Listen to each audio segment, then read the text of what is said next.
যারা প্রথমবার চেন্নাই আসছেন তাদের জন্য এই ভিডিওটা খুবই হেল্পফুল, তাই ভিডিওটা একটুও স্কিপ না করে শেষ পর্যন্ত দেখতে থাকুন। আমি এখন দাঁড়িয়ে আছি চেন্নাইয়ের 1000 লাইট এরিয়ার এই রোডের উপরে, অথবা এটাকে বলে গ্রেমস রোড।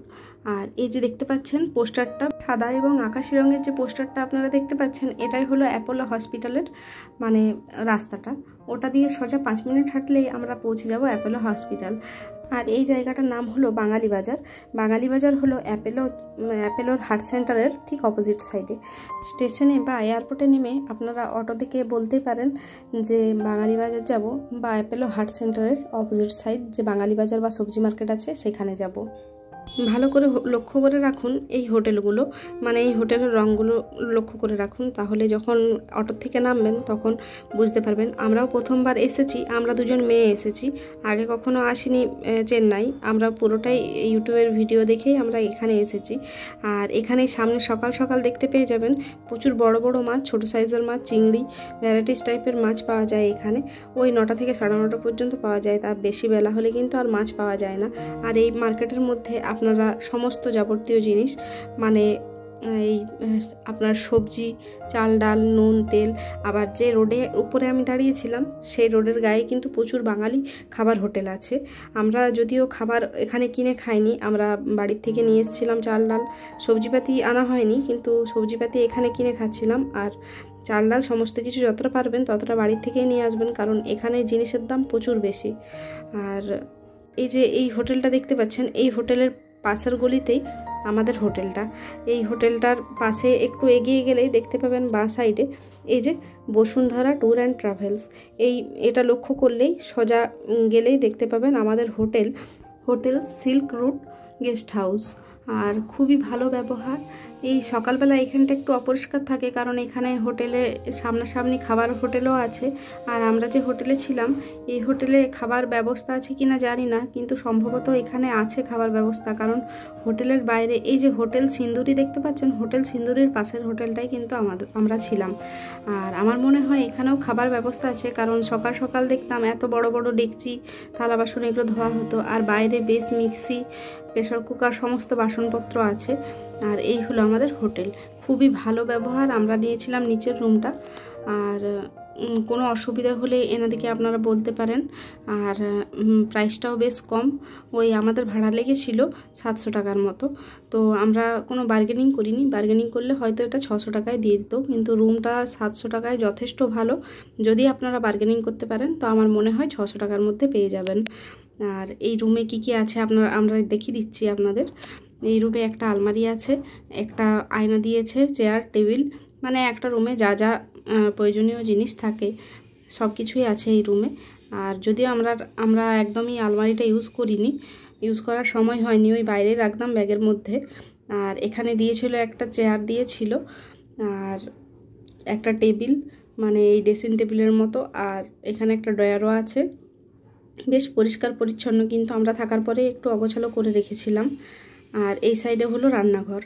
আর রান্নাঘরে দেখতে পাবেন গ্যাস আছে, মানে পাইপলাইন সিস্টেম, এখানে কোনো সিলিন্ডারের সিস্টেম নেই, পাইপলাইন সিস্টেম আছে। আর এখানেই থাকে বাসন। আরও যদি কিছু প্রয়োজন থাকে বাসন, তখন আপনারা ওনাদেরকে বলে আরও এক্সট্রা বাসন নিয়ে নিতে পারেন।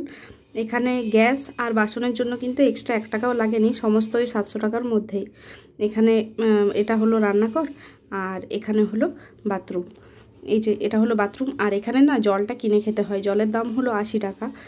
80 টাকাতে এই একটা ট্যাপ সমেত জারও পেয়ে যাবেন, আর ওপরে একটা জলের 15 লিটারের ক্যানগুলো পেয়ে যাবেন। আর এই হলো বাথরুম, একদম পরিষ্কার পরিচ্ছন্ন। সকালে প্রতিদিন সকালে 7:30 নাগাদ এরা পরিষ্কার করতে আসে। খুবই ভালো ব্যবস্থা। আর বলে যে চেন্নাই গরম, তো আমরা যে টাইমে এসেছি আমাদের এখন কিন্তু একটুও গরম লাগেনি। বাইরে হালকা হালকা বৃষ্টি হচ্ছিল ঠিকই, কিন্তু আমাদের কিন্তু একদমই গরম লাগেনি। উপরঞ্চ আমাদের ওই ফ্যানটা স্লো চালাতে হচ্ছিল। আর এখানে এসি রুমও আছে, এসি রুমের ভাড়াটা ঠিক বলতে পারছি না। এই হলো হোটেলের কার্ড। এই কার্ডে দেওয়া নাম্বার আছে যেটা, এই নাম্বারে আপনারা অগ্রিম ফোন করে 500 টাকা অ্যাডভান্স করে রুম বুকিং করে রাখতে পারেন।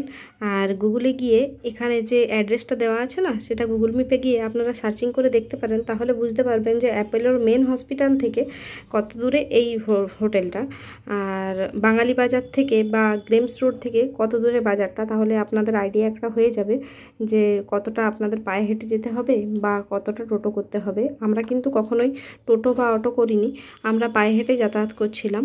ওই সাইডে ছোটোখাটো দোকানগুলো যে বসছিল না, ওগুলো দেখে দেখেই কিন্তু সময়টা পেরিয়ে যাচ্ছিলো, আর যেতে আসতে বেশ মজাও লাগে। আমার মনে হয় ওই অটোতে গিয়ে সময় নষ্ট না করে ওই যদি পায়ে হেঁটে একটু যান না, তাহলে ডাক্তার দেখানোর সাথে সাথে জায়গাটার সাথে পরিচিতিটাও অনেকটা বাড়ে।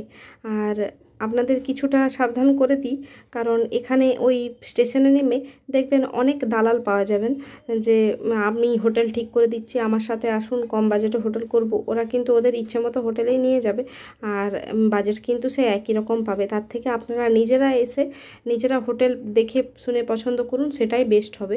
আর দালালদের চক্করে একদমই পড়বেন না। এমনকি অ্যাপোলো হসপিটালের সামনেও অনেক দালাল দেখতে পাবেন যে আমরা পৌঁছে দেব হোটেলে, তাদের সাথেও কিন্তু না যাওয়াটাই ভালো হবে। এখানে খাবার জিনিসের দাম বা যে কোনো জিনিসের দাম খুব বেশি, আর এখানে যদি সস্তায় কিছু পান তো ওই গেঞ্জি দেখলাম বেশ ভালো, 150 টাকা 200 টাকার মধ্যে গেঞ্জিগুলো বাড়িতে রাফ ইউজ করার জন্য কিন্তু বেশ ভালো আমাদের মধ্যবিত্তদের জন্য। আর এখানে ঠেলাতে দেখতে পাবেন যে স্টেশনারি জিনিস, মানে ওই কানের চুড়ি, মালা ফিতে, এই সকল জিনিস, চেন, সিটি গোল্ড টাইপের দেখতে, কিন্তু ওগুলো 20 টাকা করে দাম বলে। ওগুলো কিন্তু একদমই নিতে যাবেন না, আমরা নিয়ে ঠকেছি। আমরা রিসেন্ট গেছিলাম, আমরা গেছিলাম এই জুলাই মাসের 16 তারিখে 2024 সালে। তো ওইগুলো নিয়ে কিন্তু একদমই ঠকবেন না। যদি নিতে হয় তাহলে ভেতর দিকে দেখবেন বড় বড় দোকান আছে গোল্ড প্লেটেড, সেখানে কিন্তু আপনারা নিতে পারেন। ঠেলার জিনিস কিন্তু একদমই নেবেন না, সেটা কিন্তু 2 দিন ইউজ করলে একদম রং কিন্তু নষ্ট হয়ে যায়। যদিও 20 টাকায় এখন কিছু পাওয়া যায় না, যারা নেই তারা বোকা। তো বলে ওরা এতটাই দাবি করে বলে যে না এটা জিনিসটা ভালো, ওগুলো কিন্তু নিতে যাবেন না। আর অতি অবশ্যই যারা ট্রিটমেন্ট করাবেন, মানে করানোর কথা ভাবছেন, তারা অতি অবশ্যই একবার চেন্নাইয়ে এসে দেখুন। খুব ভালো ট্রিটমেন্ট করা হয়, 90% লোক এখানে এসে সুস্থ হয়ে যায়। আর ব্যবস্থাও খুব ভালো, শুধু একটু হিন্দিটা জানতে হবে। আর যে অনেকে ভাবেন যে হিন্দি জানতে হবে বা ইংলিশ জানতে হবে, তেমন কোনো ব্যাপার নয়। আপনি যদি হিন্দিটাও না জানেন, আপনি যদি বাংলায় কমফোর্টেবল, আপনি কিন্তু বাংলাতেই কথা বলবেন, ওনারা কিন্তু বুঝে যায় আপনার কথা। তো চলুন, আজকের ভিডিওটা অনেক বড় হয়ে গেল। আমি আরেকটা নেক্সট ভিডিও নিয়ে আসবো চেন্নাইয়ের ডিটেলস নিয়ে, মানে কোথায় যেতে হবে, কোথায় নামতে হবে। তো আজকের ভিডিওটা এখানেই শেষ করলাম। ভিডিওর কোনো কিছু বুঝতে অসুবিধা হলে অতি অবশ্যই আমাকে কমেন্ট করবেন, আমি আপনাদের গাইড করে দেওয়ার চেষ্টা করব। আর তাতেও যদি বুঝতে না পারেন, আমাকে আপনারা আপনাদের কন্ট্যাক্ট নাম্বার দেবেন, আমি অতি অবশ্যই আপনাদের কল ব্যাক করব। তো চলুন, আজকের ভিডিওটা আমি এখানে শেষ করলাম। যদি ভালো লেগে থাকে তাহলে চ্যানেলটা সাবস্ক্রাইব করে পাশে থাকবেন। ধন্যবাদ।